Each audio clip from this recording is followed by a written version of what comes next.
Hello दोस्तों, स्वागत है आपका हमारे यूट्यूब चैनल में। दोस्तों, जैसे पिछली वीडियो में हमने डॉएब कोर्स के बारे में समझा था, डॉएब कोर्स के सिलेबस के बारे में, उसकी फ़ीस के बारे में, और हमने आपसे बोला था कि आने वाली वीडियोस में हम डॉएब कोर्स का पूरा सिलेबस ऑनलाइन कवर करने वाले हैं। और उसके सिलेबस में जो पहला चैप्टर था वो फंडामेंटल का था। तो इस वीडियो में हम फंडामेंटल को समझने वाले हैं, फंडामेंटल को डीपली पढ़ने वाले हैं। तो इस वीडियो में what is computer, introduction of computer, computer units और टाइप्स ऑफ कंप्यूटर को हम कवर करेंगे। आने वाले इसे डे बाय डे वीडियोज़ में हम पूरा फंडामेंटल, ऑपरेटिंग, MS ऑफिस, सारी चीज़ें पढ़ने वाले हैं। तो चलिए बिना टाइम वेस्ट की वीडियो को शुरू करते हैं और चलते हैं कंप्यूटर की स्क्रीन पर। तो दोस्तों, सबसे पहला जो इसमें आपको दिख रहा होगा इंडेक्स में हमने ये बताया कि इसके अंतर्गत फंडामेंटल के अंतर्गत हमें क्या पढ़ना है। तो फंडामेंटल के अंतर्गत सबसे पहला हमारा जो है वो इंट्रोडक्शन ऑफ कंप्यूटर है, यानी कंप्यूटर की परिभाषा, computer units, types of computer, history of computer, generation of computer, types of computer और computer organisation, computer peripheral device, memory measurement, computer language और number system, computer virus, data transmission mode, computer network, internet. इन सारी चीज़ों को email, important notes of computer, shortcut key of computer, full form of computer, इन सारी चीज़ों को हम इस वीडियोस में फंडामेंटल के चैप्टर में कवर करने वाले हैं। तो इस वीडियोस में जो हमारा कवर होने वाला है वो introduction of computer, computer units और टाइप ऑफ कंप्यूटर हम पढ़ने वाले हैं। तो चलिए बिना टाइम वेस्ट की वीडियो को जल्दी से शुरू करते हैं। सबसे पहले हमारा जो चैप्टर है वो फंडामेंटल है। फंडामेंटल का जो पहला लेसन है वो है introduction of computer. Introduction of computer यानी इंट्रोडक्शन की जो कंप्यूटर की परिभाषा होती है, इसके अंदर तो हम पहले इंग्लिश फिर हिंदी को में समझेंगे। तो सबसे पहला जो इसमें है, computer is an electronic device which can perform word processing, data processing and calculate mathematical and logical information. It is information storage for future. सबसे पहले समझते हैं computer is an electronic device. इसका मतलब होता है कि कंप्यूटर एक इलेक्ट्रॉनिक डिवाइस है। कंप्यूटर एक इलेक्ट्रॉनिक डिवाइस है तो हम सारे लोग को पता है, क्योंकि ये लाइट से चलती है, इलेक्ट्रिसिटी से चलती है, इसलिए ये एक इलेक्ट्रॉनिक डिवाइस है। तो कंप्यूटर ही नहीं, आयरन भी एक इलेक्ट्रॉनिक डिवाइस होता है, ड्रिल मशीन भी एक इलेक्ट्रॉनिक डिवाइस होती है, मिक्सर भी एक इलेक्ट्रॉनिक डिवाइस ही होती है। वैसे ही हमारा कंप्यूटर भी एक इलेक्ट्रॉनिक डिवाइस है। आगे हमने which can perform word processing and data processing. Computer क्या करता है, परफॉर्म करता है वर्ड प्रोसेसिंग यानी शब्द प्रक्रिया को, डाटा प्रक्रिया को, और and calculate mathematical and logical information. ये क्या करता है, गणना करता है। कैलकुलेट मतलब गणना, ये गणना करता है किसकी, गणितीय और तांत्रिक चीज़ों का, मैथमेटिकल एंड लॉजिकल इन्फॉर्मेशन की गणना करता है। और आगे हमने पढ़ा it is information storage for future, यानी ये क्या करता है, ये सूचनाओं को स्टोर करता है, सुरक्षित करता है फ्यूचर के लिए। तो यहाँ पर हमने कुछ कंप्यूटर्स की चित्र वगैरह आपको दिखाए हैं, आप इसको एक बार डीपली देख लें। जिसमें एक कंप्यूटर सिस्टम तैयार है। जैसे कंप्यूटर सिस्टम जो होता है, कंप्यूटर सिस्टम में हमें किन किन चीज़ों की ज़रूरत पड़ती है, जो कंप्यूटर एक सिस्टम बनता है। तो उसके लिए सबसे पहले हमारे पास एक मॉनिटर होना चाहिए, एक कीबोर्ड होना चाहिए, एक माउस होना चाहिए और एक CPU होना चाहिए। इन चार चीज़ों से मिलकर हमारा एक कंप्यूटर बनता है, एक सिस्टम बनता है। ठीक है, अब देखिए ये सारी चीज़ें जो डिवाइस वगैरह लिखा हुआ है, इनको हम आगे अभी यूनिट्स पढ़ेंगे, उसमें हम सारी चीज़ों को कवर करने वाले हैं। फिलहाल यहाँ पर भी एक चित्र वैसे ही दिखाई गई है जो कंप्यूटर सिस्टम्स के बारे में, जिसमें एक स्पीकर है, कीबोर्ड है, माउस है, CPU है, UPS है और एक मेन सप्लाई जो करंट आ रहा है और हमारा मॉनिटर है। चलिए आगे बढ़ते हैं। अभी हम कंप्यूटर की परिभाषा, यानी जो हमने अभी इंग्लिश में पढ़ा है वही हम यहाँ पर हिंदी में कवर करने वाले हैं। तो यहाँ हिंदी में सबसे पहला जो है, कंप्यूटर एक इलेक्ट्रॉनिक डिवाइस है। तो हम सारे लोग को पता है कि कंप्यूटर लाइट से चलता है, इसलिए ये इलेक्ट्रॉनिक डिवाइस है। चलिए आगे बढ़ते हैं। जो यूज़र द्वारा दिए गए निर्देशों को शीघ्र हल करके, यूज़र क्या होता है, यूज़र वो होता है जो कंप्यूटर को चलाता है, जो कंप्यूटर के आगे बैठा होता है, वो कंप्यूटर यूज़र्स कहलाता है, हम उसको यूज़र कहते हैं। तो जब यूज़र की बात आएगी आप समझ जाना कि कंप्यूटर को चलाने वाले को कंप्यूटर यूज़र कहते हैं। तो यहाँ पर है जो यूज़र द्वारा, यानी कंप्यूटर को चलाने वाला जो इंसान है, जो ऑपरेटर है, उसके द्वारा दिए गए निर्देशों को शीघ्र हल करके, दिए गए निर्देशों मतलब जो वो कमांड्स देता है, जो उसको ऑर्डर देता है, उसको तुरंत, शीघ्र मतलब तुरंत वो हल करता है, यानी कंप्यूटर तुरंत उसको हल करता है और सत्य एवं विश्वसनीय परिणामों को प्रस्तुत करता है। यानी कंप्यूटर क्या करता है, कंप्यूटर एक इलेक्ट्रॉनिक डिवाइस है जो यूज़र द्वारा, यानी कंप्यूटर के उपयोगकर्ता के द्वारा जो निर्देश दिए जाते हैं, जो ऑर्डर्स दिए जाते हैं, उसको तुरंत कंप्यूटर हल करता है और उससे संबंधित जो कमांड से ऑर्डर होते हैं उससे संबंधित एक सत्य और विश्वसनीय परिणाम, रिजल्ट हमारे सामने शो करता है, प्रस्तुत करता है। और तथा सूचनाओं को भविष्य के लिए स्टोर भी करते हैं। यानी ये क्या करता है कंप्यूटर, सूचनाओं को भविष्य के लिए, इन फ्यूचर अगर हम कभी भी किसी भी सूचना को यहाँ पर सेव कर देते हैं तो हमें वो सुरक्षित मिलती है। तो चलिए अब आगे बढ़ते हैं। हमारा है अगला जो कंप्यूटर। कंप्यूटर शब्द 8 अक्षर से मिलकर बना है। यानी कंप्यूटर का जो शब्द है COMPUTR, ये 8 अक्षर होते हैं, 8 अक्षर से मिलकर बना है। वैसे दोस्तों मैं आपको एक बात यहाँ पर बताना चाहता हूँ, इसका जो फुल फॉर्म लिखा है इसका ये एक्चुअल फुल फॉर्म नहीं है, क्योंकि कंप्यूटर जो शब्द है इसका कोई एक्चुअल फुल फॉर्म नहीं होता है। अलग अलग ऑथर लोग, अलग अलग लेक्चरर अलग अलग इसका फुल फॉर्म बता रहे हैं कंप्यूटर का। कोई बताता है C फॉर कॉमन होता है, कोई बताता है C फॉर कंपल्सरी होता है, कोई बोलता है C फॉर कंपेयर होता है। तो ये अलग अलग लोग अपनी रिसर्च के अनुसार अलग अलग बुक्स में अलग अलग चीज़ें छाप रहे हैं। हम बताते हैं कंप्यूटर का मतलब क्या होता है, कंप्यूटर शब्द कैसे बना। तो फुल फॉर्म से पढ़ने से पहले हम थोड़ा सा इसके बारे में जान लेते हैं। देखिए कंप्यूटर का मतलब होता है, कंप्यूटर का मतलब होता है कि गणना करना। जो गणना करने वाला होता है उसको कंप्यूटर बोलते हैं।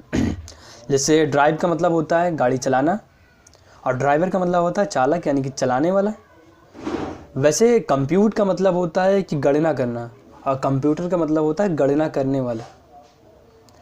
तो ये कंप्यूटर मतलब गणना करने वाला होता है। ये एक लैटिन भाषा का वर्ड है, यानी कि लैटिन भाषा में कंप्यूट यानी गणना, किसी चीज़ की गणना करना होता है उसको कंप्यूट बोलते हैं, और जो उसको करता है यानी जो गणना को करता है उसको कंप्यूटर बोलते हैं। इसीलिए इसका नाम कंप्यूटर है, क्योंकि जो कंप्यूटर शब्द है ये लैटिन भाषा से लिया गया है। ठीक है। और यहाँ पर हम वैसे अगर हम कंप्यूटर को अगर कंप्यूटर ना कहें, इंग्लिश में इसका नाम ले तो इसको हम कैलकुलेटर कह सकते हैं, क्योंकि कैलकुलेट का मतलब होता है गणना करना और कैलकुलेटर का मतलब होता है गणना करने वाला। और अगर हम हिंदी में नाम लें तो हिंदी में गणना करने वाले को संगणक बोलते हैं। तो कहीं ना कहीं हमने समझ लिया कि हिंदी में अगर हम कंप्यूटर का नाम लेंगे तो संगणक कहेंगे, इंग्लिश में अगर नाम लेंगे तो हम इसको कैलकुलेटर कहेंगे, और अगर लैटिन भाषा में इसको कहेंगे तो कंप्यूटर कहेंगे। ठीक है।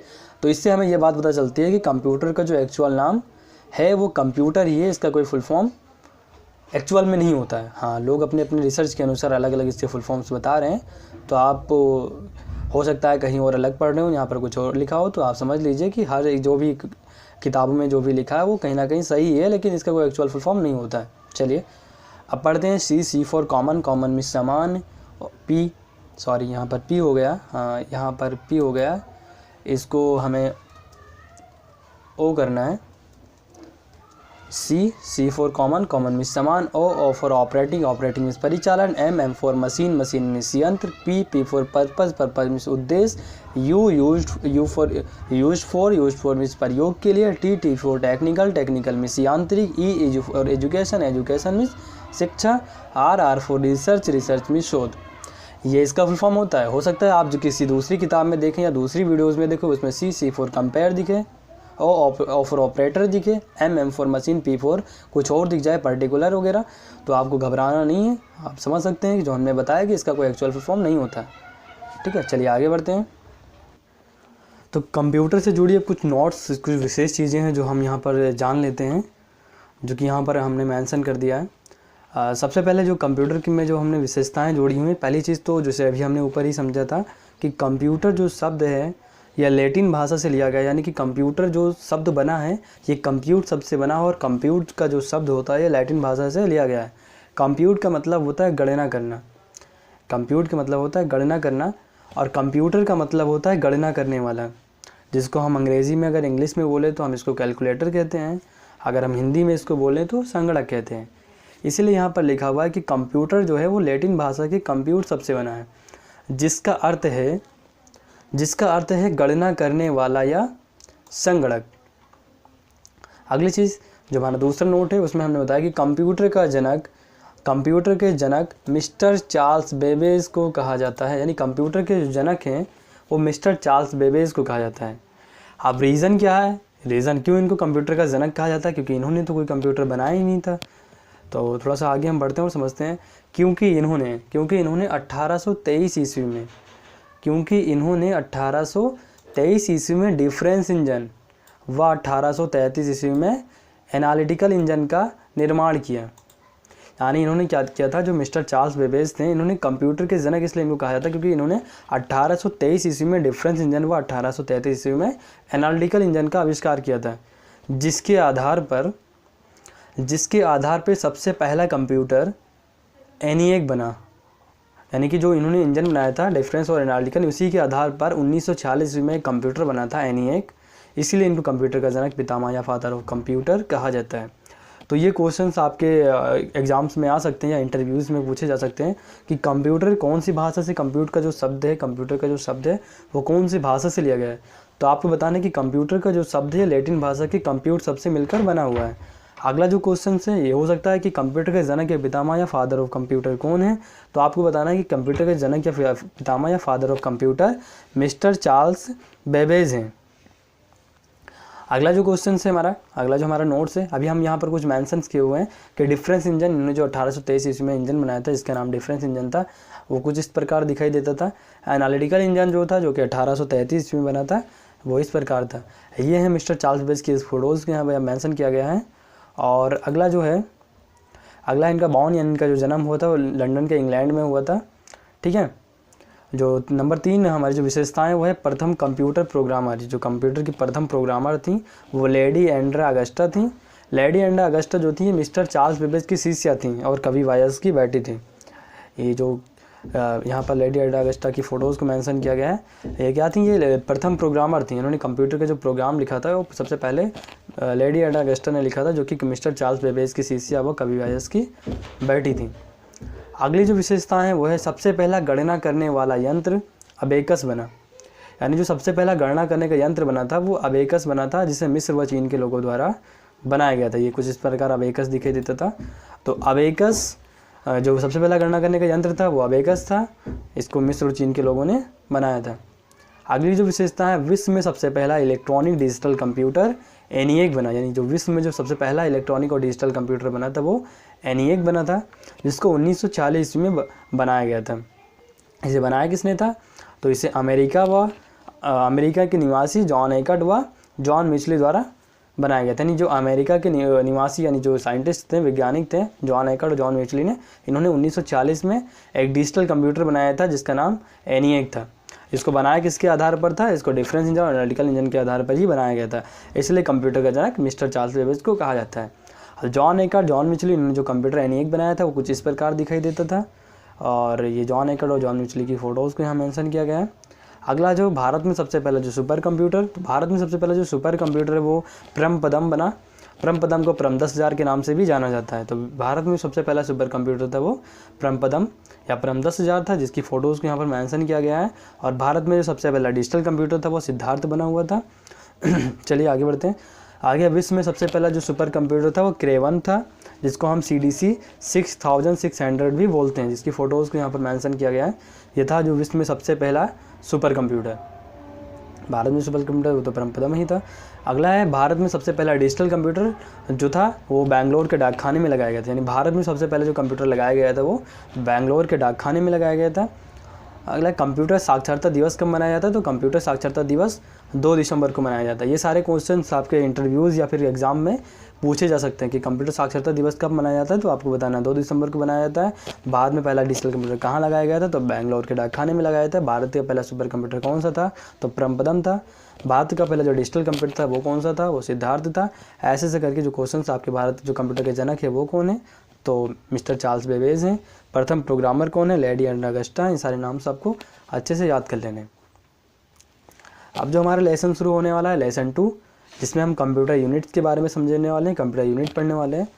तो कंप्यूटर यूनिट यानी कंप्यूटर को उनके कार्य और विशेषताओं के आधार पर 3 यूनिट में बांटा गया है। यानी जो कंप्यूटर है उसको 3 यूनिट में बांटा गया, उसके कार्य और विशेषताओं के आधार पर उसको 3 भाग में बांटा गया है। तो पहली जो इसकी यूनिट होती है वो है इनपुट यूनिट, दूसरी जो इसकी यूनिट है वो प्रोसेसिंग यूनिट है और तीसरी आउटपुट यूनिट है। अब input unit, processing unit, input और आउटपुट यूनिट, ये तीनों यूनिट्स से मिलकर एक कंप्यूटर काम करता है। लेकिन जो प्रोसेसिंग यूनिट है इसके 3 पार्ट्स होते हैं, इसके 3 भाग होते हैं। जो प्रोसेस करने की जो काम यानी जो हमारा प्रोसेसिंग यूनिट होता है इसको 3 पार्ट में भी बांटा गया। पहला जो इसका है मेमोरी यूनिट, दूसरा है इसका कंट्रोल यूनिट, तीसरा अरिथमेटिक लॉजिकल यूनिट। तो थोड़ा सा नीचे आते हैं और एक एक करके सारे यूनिट्स के बारे में पढ़ते हैं। तो सबसे पहले जैसे हमारे यहाँ पर इनपुट यूनिट दिखाया गया है, तो सबसे पहले हम इनपुट यूनिट के बारे में समझते हैं। तो जो इनपुट यूनिट क्या होता है, तो इसकी परिभाषा को थोड़ा सा डीपली से समझना। इनपुट यूनिट जो होता है वो है वे समस्त यूनिट जिनके द्वारा सूचनाओं को कंप्यूटर में भेजा जाता है। यानी सूचनाओं को कंप्यूटर में जिसके द्वारा आप भेजते हो, जिस यूनिट के थ्रू आप भेजते हो, वो सारी यूनिट्स क्या कहलाती हैं? इनपुट यूनिट कहलाती हैं। जैसे कीबोर्ड हो गया, माउस हो गया, digital camera, joystick, touch screen, OMR, OCR, microphone, ETC, बहुत सारी ऐसी डिवाइस हैं जिनके द्वारा हम क्या करते हैं? सूचनाओं को कंप्यूटर में भेजते हैं, जो कि यहाँ पर मेंशन भी है। अब जितनी भी डिवाइस के द्वारा आप कंप्यूटर में सूचना को भेजते हो, वो सारी आपकी इनपुट डिवाइस होती हैं। ऐसे बहुत सारे एग्जांपल्स आप देख सकते हो। फिर क्या होता है, जब आप सूचनाओं को भेजते हो तो वो प्रोसेस होता है, वहाँ कंप्यूटर में जाकर हल होता है। इसीलिए उसको जो दूसरी हमारी यूनिट्स होती है वो प्रोसेसिंग यूनिट होती है। यानी वे समझ यूनिट जिनके द्वारा सूचनाओं को कंप्यूटर में हल किया जाता है, वो प्रोसेसिंग यूनिट कहलाती हैं। जैसे CPU central processing unit, GPU graphical processing units. तो सबसे पहले हम इसमें CPU को समझते हैं। अभी जो CPU है, सेंट्रल प्रोसेसिंग यूनिट, जो कुछ इस प्रकार का बॉक्स होता है, ऐसा दिखाई देता है, जिसके आगे वाले पार्ट को हम बोलते हैं, जो कैबिनेट के जो आगे का पार्ट होता है उसको हम फ्रंट पैनल बोलते हैं, जिसमें में USB port, power supply, reset window, power LED और हार्ड डिस्क LED के साथ साथ CD DVD ड्राइव और DVD ड्राइव LED भी, बहुत सारी चीज़ें हमें आगे फ्रंट पैनल में मिलती हैं।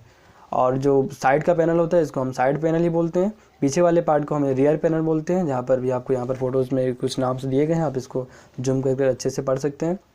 इस पार्ट्स के भी नाम को आप पढ़ सकते हैं। अंदर वाले पार्ट को इनसाइड पैनल बोलते हैं, जो इसके अंदर का जो पार्ट होता है उसको इनसाइड पैनल बोलते हैं।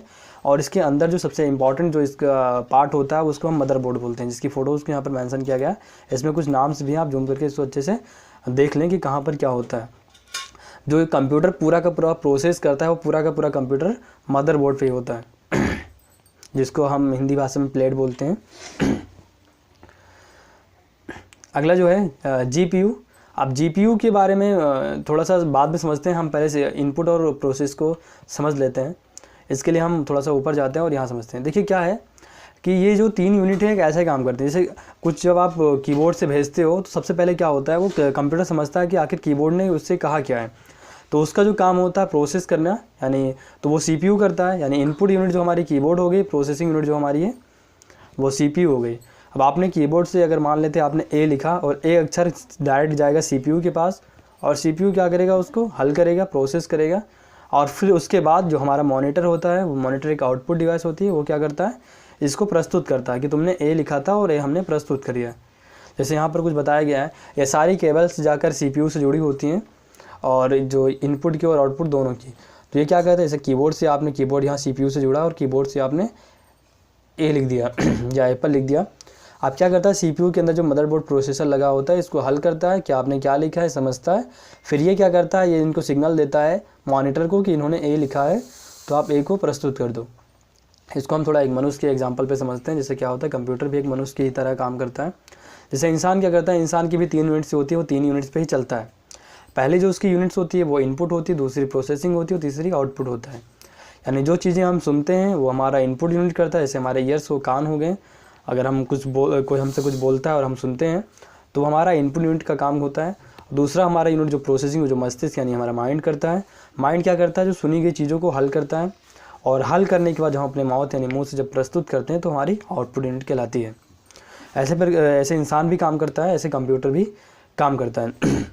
इंसान का भी जो प्रोसेस यानी कि जो माइंड होता है, ये कई काम और भी कर सकता है। जैसे सूचनाओं को स्टोर भी कर सकता है, हमारे बैलेंस को भी बना सकता है, और भी बहुत सारी चीज़ों को कर सकता है। ऐसे जो कंप्यूटर का जो प्रोसेसिंग यानी जो कंप्यूटर का मस्तिष्क होता है, यह भी कई यूनिट्स में, कई भाग में बटा हुआ है, जिसको हम थोड़ा सा आगे बढ़ के और अच्छे से समझने वाले हैं। अब आ जाते हैं GPU की तरफ। तो GPU क्या है, GPU CPU का ही एक अपग्रेड वर्जन है। यानी GPU बना दिया गया, ये थोड़ा सा उससे ज़्यादा पावरफुल होता है। थोड़ा सा नीचे आते हैं, नोट्स के बारे में समझते हैं। जो कि प्रोसेसिंग यूनिट जो है उसको मैंने बताया कि 3 यूनिट में बांटा गया है, CU, MU, LU। यानी कंट्रोल यूनिट, मेमोरी यूनिट और LU यानी अरिथमेटिक लॉजिकल यूनिट। तो मेमोरी यूनिट क्या होता है, ये एक प्रोसेसिंग यूनिट का ही पार्ट होता है। जैसे हमने बताया कि हमारा जो मस्तिष्क होता है, ये सूचनाओं को हल करने के साथ साथ सूचनाओं को स्टोर भी कर सकता है। हमारे दिमाग में सूचनाएं स्टोर भी हो जाती हैं। तो ऐसे कंप्यूटर है, इसमें जो CPU होता है यानी कि जो हमारा प्रोसेसर होता है, प्रोसेसिंग यूनिट के अंतर्गत एक मेमोरी यूनिट भी होती है, जिसके द्वारा सूचनाएं स्टोर होती हैं, सुरक्षित होती हैं। दूसरी जो इसकी यूनिट होती है वो कंट्रोल यूनिट होती है, जिसके द्वारा सूचनाएं नियंत्रित रहती हैं, कंट्रोल रहती हैं। अगला है LU, अरिथमेटिक लॉजिकल यूनिट, जिसके द्वारा सूचनाएं अंक गणितीय व तांत्रिक सूचनाओं को हल किया जाता है। ये जो LU यूनिट होती है एक प्रोसेसर के अंदर लगी होती है। जो कि यहाँ पर कुछ फोटोज़ में मेंशन किया गया है, आप देख लें। ये मेमोरी यूनिट है, ये हमारा कंट्रोल यूनिट है और ये हमारा अरिथमेटिक लॉजिकल यूनिट का कुछ स्ट्रक्चर बना हुआ है। अगला जो हमारा है वो आउटपुट यूनिट है। आउटपुट यूनिट वे समस्त यूनिट जिनके द्वारा सूचनाओं को कंप्यूटर में प्रस्तुत किया जाता है आउटपुट यूनिट कहलाते हैं। जैसे मॉनिटर हो गया, प्रोजेक्टर, प्रिंटर, स्पीकर, ये सारी चीज़ें क्या हैं जो सूचनाओं को प्रस्तुत करने का काम करती हैं।